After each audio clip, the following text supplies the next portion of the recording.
Welcome back to episode 6 of Building a House Start to Finish, where we actually get out our nail guns and build something out of wood. This is pretty exciting after all the waiting. Ready to go. This is our first floor walls, but before we get building, let's check out a surprise guest that came by. My dad.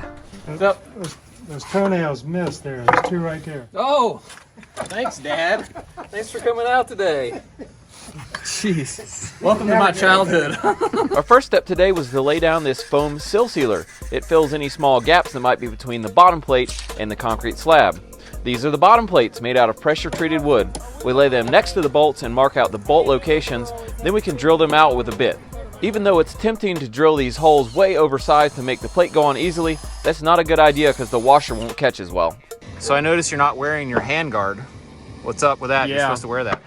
Well, they said maybe I should wear my guard at work, but I gave up on the guard because when I'm wearing my guard, I don't move my fingers and try to grab things because it's pretty pointless to try to grab something behind the guard.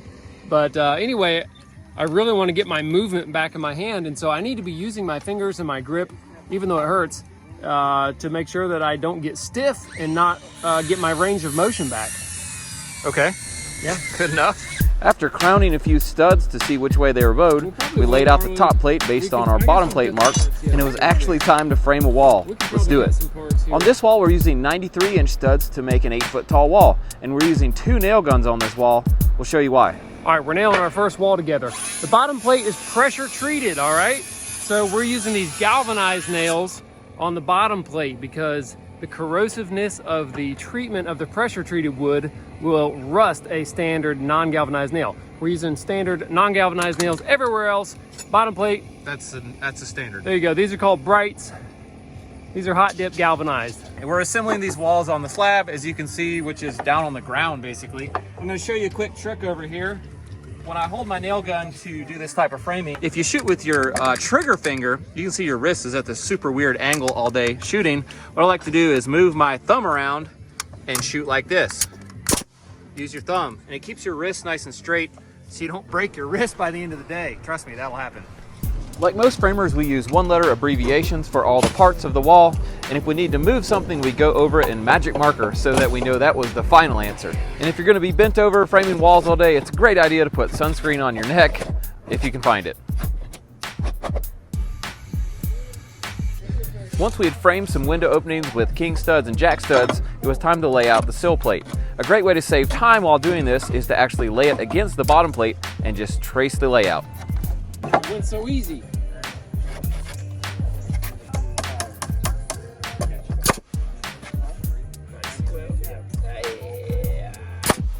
And there is one very small window framed up. I want to note that we did not sheath this wall before standing it. The reason is because it's hard to square and straighten a wall with it on a concrete slab. If you're on a wood subfloor, you can tack the plates down with nails to straighten and square the wall before you put the sheeting on. In this case, we had no way to do that. I'm on. It's like the carnival. Sheath this here in a moment, so I don't want to give away the sheath. All right, here's something super important I tell everybody that's ever on our job. Where to put your hands when you're nailing a stud. Actually, where not to put your hands, more importantly. We're gonna nail this stud on here. I've seen people hold the stud right here and shoot. And what do you think's gonna happen if the nail comes out the side of the stud? Bang, in your hand. So we always hold about 6 inches back on the stud and then fire. Getting shot with a nail sucks. Jono! Yo, one jack off. What? I need one more jack. Since we stood these walls before sheeting them, we'll have to plumb the wall in both directions before putting the plywood on because that will lock it in whatever position it's in. I'm going to use this 16 penny nail and I'm going to drive it underneath the bottom plate. The purpose of it is to hold up our piece of plywood so that it doesn't hang too low. You don't have to fidgety fart with getting it perfect. It just sits on these nail heads and you can nail it. As you can see, I like to, quote, nail the crap out of this connection between the plywood and the treated plate. That's what really holds the house down. That's definitely one way to do it right there. On this wall, we're just putting up full sheets of OSB and then coming back and cutting out the window openings with a Sawzall. This is a pretty easy way to do it. We also have a heavy-duty router with a flush cut bit that we use pretty often to do the same thing.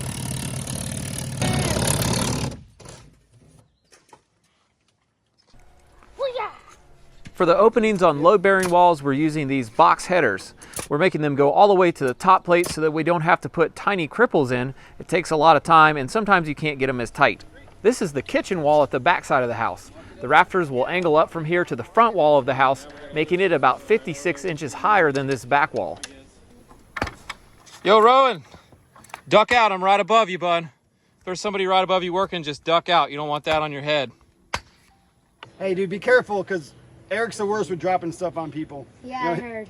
He'll probably drop like the 2 tools that he has in his belt, and they're probably somebody else's tools anyways. Yo, Eric, what are the jacks on this thing? Just measure 7 3/4 down and make a mark. All right, perfect. Got my tape back? Yeah. Thanks, bro. Sorry about that.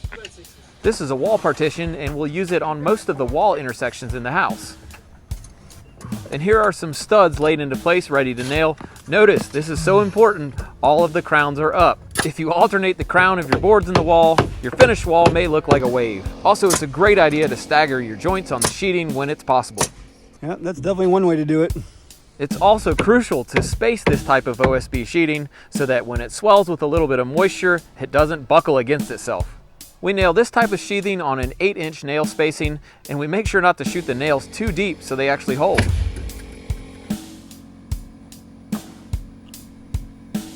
Now let me show you how to build the most important thing on a job site, the lunchtime bench. And that's all there is to it, actually. I'll get just a little row here. Just don't let anybody do anything too wild. Good. Oh yeah. Good. What do you think that is? It's a brown bag burrito. Look at that. Dude, it's kind of running. And where did that come from? I made that. Well, I'm not really sure what all the other people in the world do, but we'd like to sit down like a family and enjoy our lunch. We share lots of interesting conversations and sometimes lots of intense arguments before it's all over with, just like a family should. You can learn a whole lot just by sitting down for one lunch with Arlo, who's been doing construction for 40 years. This guy really has been through everything. And if I haven't said it before, I'll say it now. I am super thankful for these guys. Let's get back to work. Ooh. Watch out for that board. that's definitely one way to do it. I'll tell you one thing, my feet are sweating like crazy. Well, if you didn't wear snowmobile boots to a job site, you probably wouldn't have that problem. It is June. I'm gonna have to put some different shoes on. This is the end wall by the master bedroom, and you can see we left a little bit of the top plate off so it fit in easily. Going. Hey, boys. Yeah.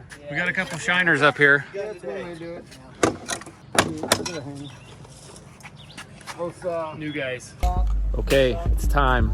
We gotta do the big wall, the big window wall. I've been thinking about this wall for weeks. Every night when I wake up, it's the wall. Now it's finally time. Gotta do it. We gotta do it right the first shot.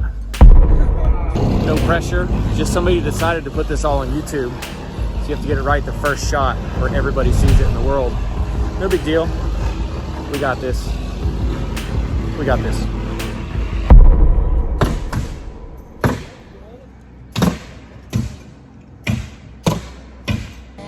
it's just a wall. Okay, so what we got to do, because we got some plumbing in the way where this wall is, we got to put our first stud on the end. It's really tall, 13 feet tall. Then we got to shift our bottom plate over to where we can keep the wall squared up without being on top of the plumbing. Then we got these big built up pieces of sort of like a beam here, but that's the main structure for the wall. We got 2 giant king studs followed by 2 jacks on either side. We got to start in the middle. You got to put the 2 studs in first, side nail those together, then add 1 jack on each side at a time and nail those on, then add the second.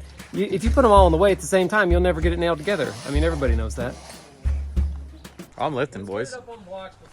Oh, do I have the option? Time for the big lift of the big wall, and this thing was heavy. It's about 13 feet tall and has these giant headers at the top. We were standing it up on blocks so that we could get it up over the anchor bolts so we wouldn't have to lift it vertically to get it in position. That was crucial.